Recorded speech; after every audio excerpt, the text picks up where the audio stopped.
सभी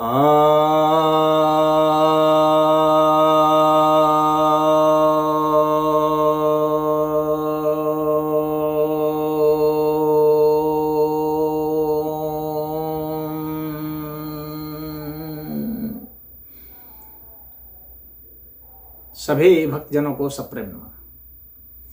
भक्तों, एक जिज्ञासा है कि भारत के कानून में झूठ बोलने की सजा क्यों नहीं है।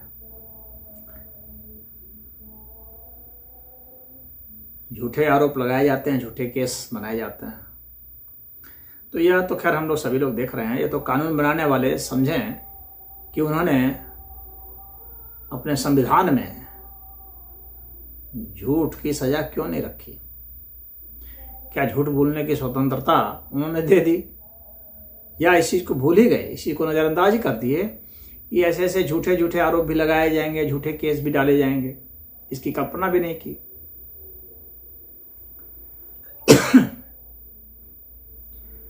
तो इसमें ये हम लोग, ये बहुत दुखद बात है। वैसे मुझे भी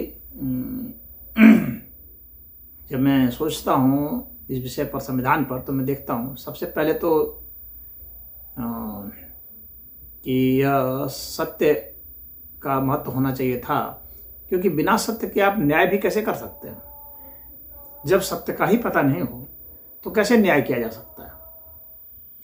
तो जिन्होंने संविधान लिखा उनको पता होना चाहिए था कि सत्य महत्वपूर्ण है न्याय के लिए, और बिना न्याय के फिर क्या न्यायालय बिना न्याय के भला कौन सा न्यायालय है, और जहाँ सत्य है ही नहीं वहाँ कौन सा न्याय।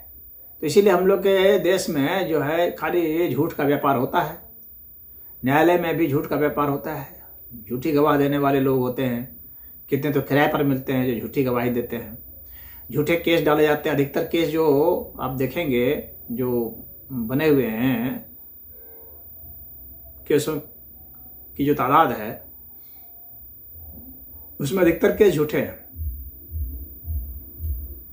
और कोई भी जज के ऊपर तो कोई प्रतिबंध है ही नहीं कि कितने तारीख के बाद फैसला करेगा।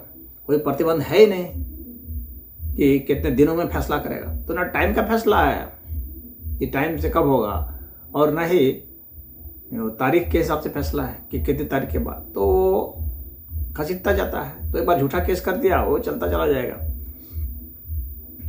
झूठे आरोप भी लगाए जा सकते हैं किसी के ऊपर भी, हमारे आपके किसी के ऊपर भी झूठे आरोप लगाए जा सकते हैं।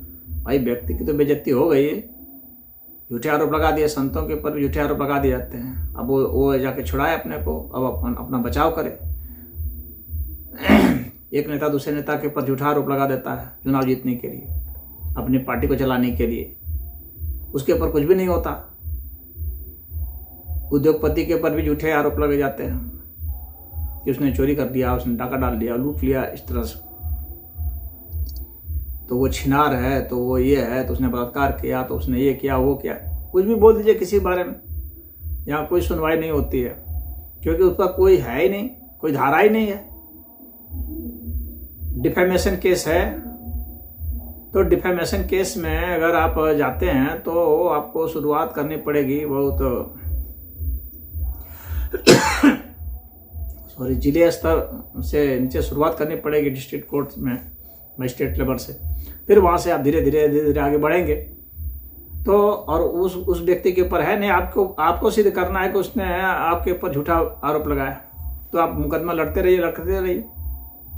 सुप्रीम कोर्ट तक जाएंगे। सुप्रीम कोर्ट में जब आप चले जाएंगे तो वो व्यक्ति आएगा और एक शब्द बोल देगा कि sorry, I was miss informed, मैंने आपको गलत बोला क्योंकि मुझे सही जानकारी नहीं थी। बस हो गया, क्षमा मांग लिया, हो गया, काम खत्म।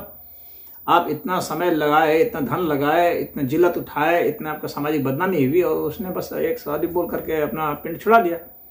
उसको सजा का कोई प्रावधान ही नहीं है। जज भी क्या करेगा, सजा का जब प्रावधान ही नहीं है। तो ये सब जो है गलती है। तो इस देश में वो कानून अवश्य बनना चाहिए, और दूसरे देशों में अगर आप देखें तो है कानून। अमेरिका में, जापान में, फ्रांस में, कोरिया है, सिंगापुर है, कानून है। आप नहीं झूठा आरोप लगा सकते किसी के ऊपर, अगर लगाएंगे तो सजा बहुत तगड़ी है। अमेरिका में तो 50 साल की सजा है। तो हम लोग के देश में यह जो है एंटी लाई लॉ बनना चाहिए।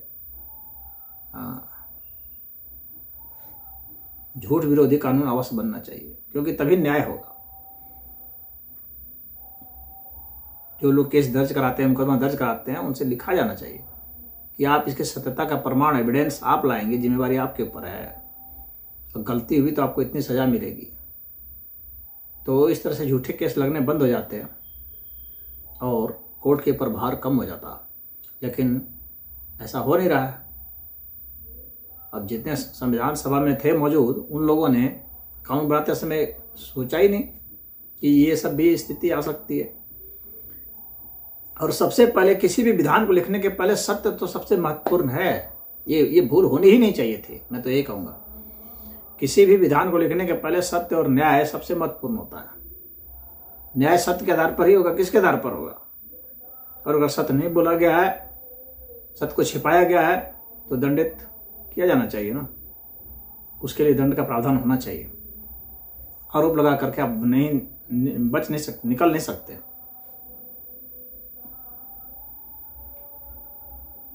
अभी हम लोग का कानून जो है बहुत लुंज पुंज है। 1860 का कानून चल रहा है, इसमें बदलाव जरूरी है। तो यही मैं कहूँगा कि बदलाव करना जरूरी है, और जितना जल्दी हो जाए हम लोग का देश उतना ही न्याय के पथ पर अग्रसर हो सकेगा। तो इसमें इतना ही। हरि ओम।